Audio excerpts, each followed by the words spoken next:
Bonjour à tous, vous êtes sur Smart for Change. Nous vous retrouvons pour cette nouvelle série d'interviews. Deuxième journée du Private Equity Exchange, 24e édition. Aujourd'hui, une journée, vous le verrez, très orientée sur la partie retail, wealth, et comment ces investisseurs, ces nouveaux investisseurs arrivent à investir dans les meilleurs fonds de Private Equity. Pour en parler, j'ai le plaisir d'avoir Sophie Château avec moi, partenaire au sein de LBO France. Bonjour Sophie. Bonjour. Merci d'être avec nous. Et Pierre-Marie de Forville, CEO de Ivesta. Bonjour. Bonjour à tous. Voilà, donc le fonds, le MFO, pour parler d'un sujet, comment bien opérer l'ouverture du retail dans le cadre du private equity, on devrait être bien équipé. Merci infiniment. Alors, on a quelques minutes ensemble. Vous sortez de scène, vous en avez parlé pendant 1 heure. Si on devait revenir peut-être sur vraiment déjà les key success factors dans le cadre de cette ouverture au retail, comment est-ce qu'on structure son approche, comment est-ce qu'on trouve les bons partenaires, quelles sont peut-être les choses à éviter. Je vous en prie, on commence par quoi si j'ai un fonds aujourd'hui, mais je n'ai pas encore cette stratégie retail? Comment vous l'avez fait, vous, chez LBO France? Alors nous, encore une fois, on a fait des véhicules qui sont dédiés. Parce que, encore une fois, dans le private equity, il ne faut pas oublier que nous, au départ LBO France, on a un fonds qui est réservé aux institutionnels. Et les besoins du retail ne sont pas exactement les mêmes, puisqu'il y a des sujets de liquidité, il y a des sujets d'enveloppe. L'assurance vie, c'est un véhicule donné evergreen, donc il faut aussi se plier aux contraintes d'assurance vie. Donc ça, c'est le premier point. Le deuxième point, c'est la classe d'actifs. Nous, encore une fois, on fait du private equity qui est du private equity direct, donc des actions, ce qui est en fait assez central en fait dans la stratégie. Donc on investit dans des PME et des ETI françaises et européennes. Donc créer un fonds dédié, première chose dans votre approche, Ouais. en tout cas, c'est quelque chose qui est complètement commun à tous les fonds qui se lancent dans le retail, ou c'est une décision stratégique, il y avait d'autres façons de faire? Je pense que c'est quand même l'essentiel pour répondre à la contrainte. Et d'abord, il y a plusieurs contraintes. Il y a les fonds classiques, ce sont des FPCI qui sont professionnels, donc réservés à des investisseurs avertis.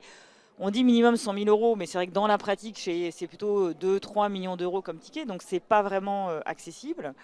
C'est du Euh, gros retail. c'est du gros retail, donc c'est pas tellement l'objet. Ensuite, on a un sujet aussi de diversification. Souvent, les fonds sont un peu plus concentrés. Donc l'avantage des fonds retail, souvent, c'est que nous, on y met en tout cas plus de sociétés. Ce sont les mêmes, mais en fait, ce sont dans différentes stratégies, small et mid-market.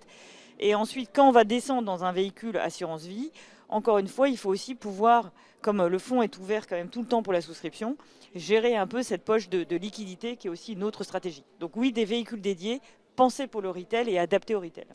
On va y revenir, merci beaucoup Sophie. De votre côté, Pierre-Marie, le PE, c'est évidemment une classe d'actifs qui laisse rêveur par rapport au retour espéré. Bon, on verra, parce qu'évidemment, avec le retail, j'ai forcément une question. Est-ce que c'est une bulle retail? Est-ce qu'on va réussir à maintenir tout ça? Mais au-delà de ça, comment est-ce qu'on envisage une classe qui est un petit peu moins liquide, peut-être, d'apparence, même si derrière on se met en ordre de marche pour pouvoir permettre d'avoir des valos beaucoup plus rapides, de pouvoir envisager des pistes de sortie, mais c'est quand même une nouvelle classe d'actifs pour l'investisseur privé. Comment est-ce qu'on l'emmène à envisager les risques, le reward et la mode de fonctionnement des fonds de private equity? Oui, non, très bonne question. Alors nous, c'est vrai qu'on est plutôt que de l'emmener, nous on le freine plutôt en réalité sur le private equity.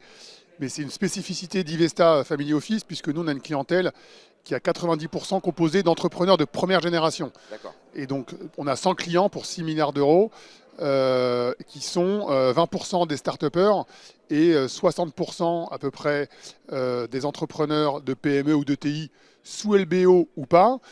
Et ensuite, les 20% qui restent, ce sont plutôt ce qu'on appelle des entrepreneurs de la finance, donc des partenaires de fonds de private equity, qui grâce à leur caride ont des sommes suffisantes, on va dire, pour être éligibles à un family office, puisque nous avons des clients qui vont de 20 millions à peu près 500 millions d'euros de patrimoine. 500, c'est votre, Donc c'est du ouais. gros retail comme vous dites, on appelle ça premium, mais c'est effectivement du gros retail. Et du coup la question des tickets minimum se pose pas trop.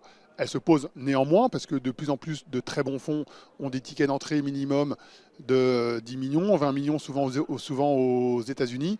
Et donc un client qui a 20 millions, il va pas mettre son argent dans un seul fonds évidemment. Donc il y a des sujets quand même d'accès évidemment, mais ça peut-être qu'on y reviendra après.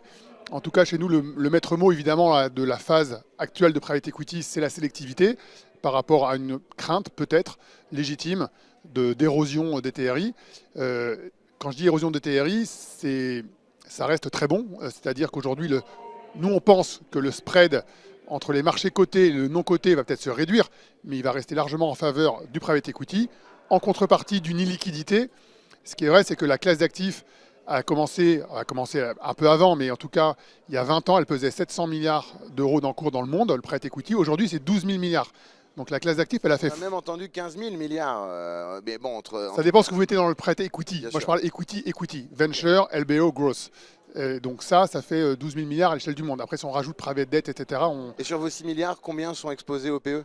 la moitié, donc 3 Ah ouais, milliards. quand même. Ouais. 50%, donc vous freinez, mais il y a de l'appétit. Ah bah sinon, on sera à 80-90%. Ouais. Et d'ailleurs, on a financé beaucoup dans nos opérations aussi de private equity, côté private market, donc côté private debt.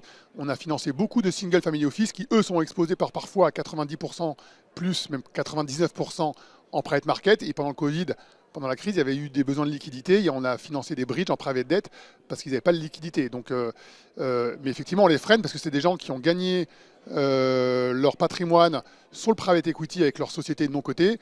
Et donc, c'est une classe d'actifs qui leur paraît beaucoup plus lisible que la partie gestion liquide. Quand vous dites que vous êtes sélectif, notamment par rapport aux craintes parce que pour nos téléspectateurs, évidemment, donc le retail se développe énormément. Avec mass market, on a la crainte d'une érosion, comme vous le disiez, du TRI. Est-ce que Sophie, l'augmentation des investisseurs, ce côté plus mass market qu'on évoquait, implique forcément une baisse de la qualité? Non, alors je pense qu'il faut faire. En fait, C'est dommage de ne pas pouvoir croître dans de bonnes conditions. Et voilà, en même temps, moi, c'est la règle du jeu. Exactement. Moi, je suis d'abord, je dis, investissez en private equity, mais faites-le comme tout placement avec discernement. Et ça veut dire quoi? Ça veut dire que, d'abord, effectivement, le private equity n'est pas liquide. Il faut vraiment avoir ça en tête. Donc, même des véhicules qui sont construits, on va dire, comme l'Evergreen, où dans le principe, on peut effectivement entrer et puis au bout d'un moment sortir, c'est un placement de long terme. Donc, c'est un horizon minimum 8 ans. L'assurance vie, c'est bien. Le PER est vraiment l'enveloppe pour moi pour faire du private equity parce qu'il faut avoir un objectif long terme. Sinon, si vous avez besoin d'argent à court terme, ce n'est pas le private equity. Il faut avoir d'autres poches, c'est un pourcentage de votre allocation. Ensuite, pareil, quand on parle de théorie, de quel véhicule on parle? Si on parle d'un fonds pur, institutionnel, donc qui n'est pas adapté à l'assurance vie, oui, on va avoir sur le private equity pur, encore une fois, on parle vraiment de private equity, pas de capital risque, pas autre chose, des très beaux TRI, 15-20%. Après, ces véhicules, on les adapte, encore une fois, aux contraintes. L'assurance vie, il faut mettre une poche de cash pour assurer cette liquidité. Donc, les rendements que vous pouvez attendre, c'est plutôt 8-9%. Et encore, quand c'est du private equity pur, si on met de la dette, etc., ça va peut-être être 6-7%. Donc, il faut ne pas promettre, en fait, surpromettre des rendements. Maintenant, la classe d'actifs en tant que telle, on peut faire, enfin encore une fois, c'est une très belle classe d'actifs. Pour moi, notamment dans la partie plutôt PME, ETI, il y a encore de très beaux rendements à aller chercher parce qu'il y a encore beaucoup d'entreprises qui vont se céder dans les années qui viennent. Et donc, oui, il faut investir, mais il faut être très clair sur les rendements qu'on attend. Merci beaucoup. Peut-être effectivement pour ajouter à ce que disait Sophie, je ne pense pas que ce soit la retailisation du private equity qui fait craindre de manière légitime ou pas, on le verra à l'avenir, une légère érosion ou une érosion peut-être plus forte des TRI, des fonds. C'est beaucoup plus général que ça en réalité, c'est plutôt la classe d'actifs qui arrive à maturité et on voit en fait quand vous regardez, quand vous sondez aujourd'hui les grands faiseurs, les grands LP au monde, dans le monde du private equity, parce que le retail pèse en fait assez. Alors il part de zéro, donc forcément en pourcentage il augmente énormément, mais en réalité les gros investisseurs restent les institutionnels, les fonds de pension, les fonds souverains, les on-demand. En train de finir les pipelines pour le retail, donc forcément ça viendra, la montée en puissance continuera. C'est ça, mais ça va monter peut-être aller à 10-20% max des encours totaux. Bah nous, oui, aujourd'hui, ça doit être quoi, à peu près 10%. Ouais, quand même.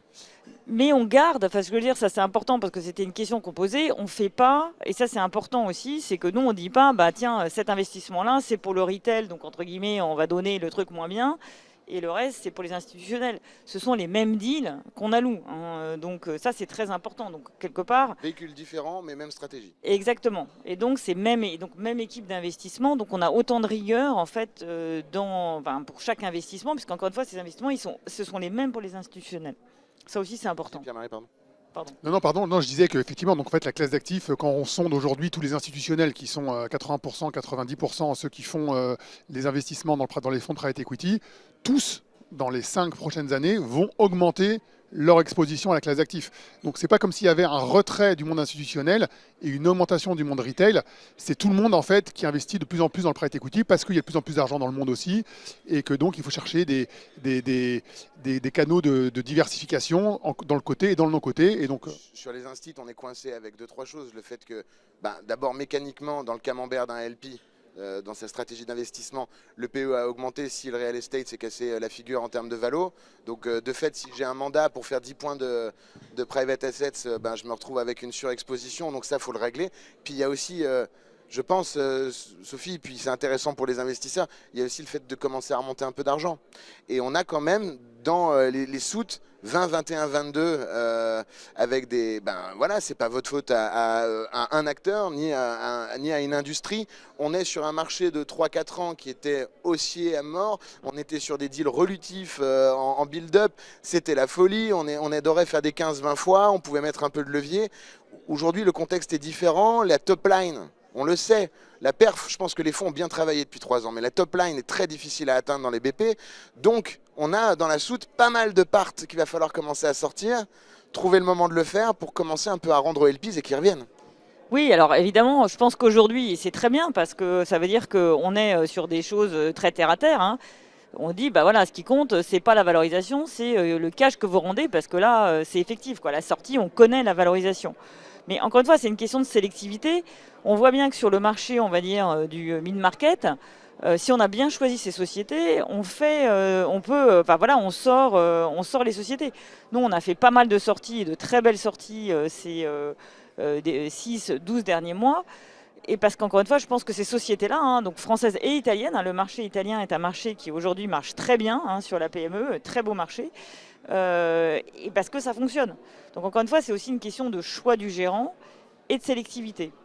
Quand en primaire, sur les boîtes familiales, on en a 3 fois plus qu'en France, alors que le marché n'est pas forcément 3 fois, le PIB Italie n'est pas forcément 3 fois celui de la France, on se doute bien que vous avez beaucoup de chemin à faire encore et beaucoup de choses à conquérir en primaire. Une dernière chose, peut-être, on avait commencé par Sophie, on termine avec Pierre-Marie. Pierre-Marie, le mot de la fin, il nous reste 30 secondes. Qu'est-ce que vous dites à ces gens qui ne sont pas encore exposés à la classe d'actifs et qui sont des investisseurs comme ceux que vous conseillez, qui pourraient se dire j'y vais, le message à leur passer fin 2025?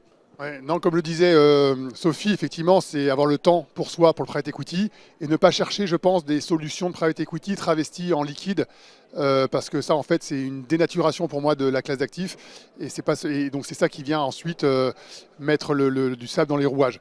Et ça, premièrement. Et deuxièmement, la très grande sélectivité, comme disait Sophie aussi. Aujourd'hui, en fait, les gens regardent, comme souvent en investissement, que le rétroviseur, le track record. On en parlait tout à l'heure lors de la session. Aujourd'hui, si vous regardez par exemple, pas tous, hein, mais une bonne partie des fonds de large cap, LBO, 80% de la performance des 20 dernières années vient de l'effet de levier et de l'effet multiple. Donc la réplicabilité de cette thèse d'investissement nous paraît assez mince pour miser dessus. Donc il faut bien regarder la contribution à la performance et pas juste la performance donnée bottom line. Et on voit bien que le large cap est à l'arrêt, contrairement au mid cap, où il y a toujours effectivement des deals qui se passent. Merci infiniment à tous les deux. On vous souhaite une excellente journée. On vous retrouve l'année prochaine ou en plateau dans le Dealmakers Show ou sur Bismart. Merci infiniment. Bonne journée à tous. La suite de vos programmes dans un instant. Vous êtes sur Bismart for Change.